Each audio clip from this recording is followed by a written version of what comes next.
नमस्कार शेतकरी बंधूंनो, कापूस उत्पादक शेतकऱ्यांसाठी विजेता कापूस पीक सल्ला या व्हिडिओच्या माध्यमातून आपण ऐकणार आहात. तर शेतकरी बंधूंनो, विदर्भामध्ये आज रोजी जर पाहिलं तर जवळपास 30 ते 35 दिवसाचं कालावधीचं पीक हे सध्या झालेलं आहे. आणि शिवार फेरी करत असताना असं लक्षात आलं की बहुतांश शेतकऱ्यांनी अजूनसुद्धा कपाशी पिकाला खत व्यवस्थापनामधला पहिला डोस जो आपण ज्याला म्हणतो तो दिलेला नाही. काही शेतकऱ्यांनी आता सुरुवात केलेली आहे.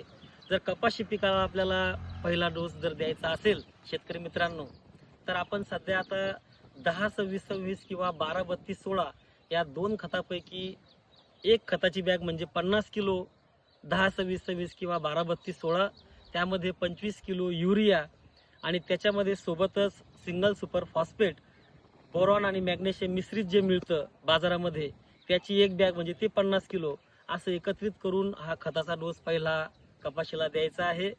कारण की खत हे कपाशीला लागवडीसोबतच दिलं गेलं पाहिजे.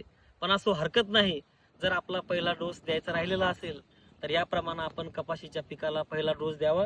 तसेच सोबतच कपाशीचं शेत जे आहे हे आपल्याला तणविरहित ठेवणं गरजेचं आहे, जेणेकरून जे खत आपण पिकाला देतो ते पिकालाच उपलब्ध व्हायला पाहिजे.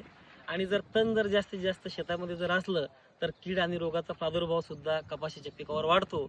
तर हा पीक सल्ला शेतकऱ्यांनी अवश्य याचा वापर करावा. धन्यवाद.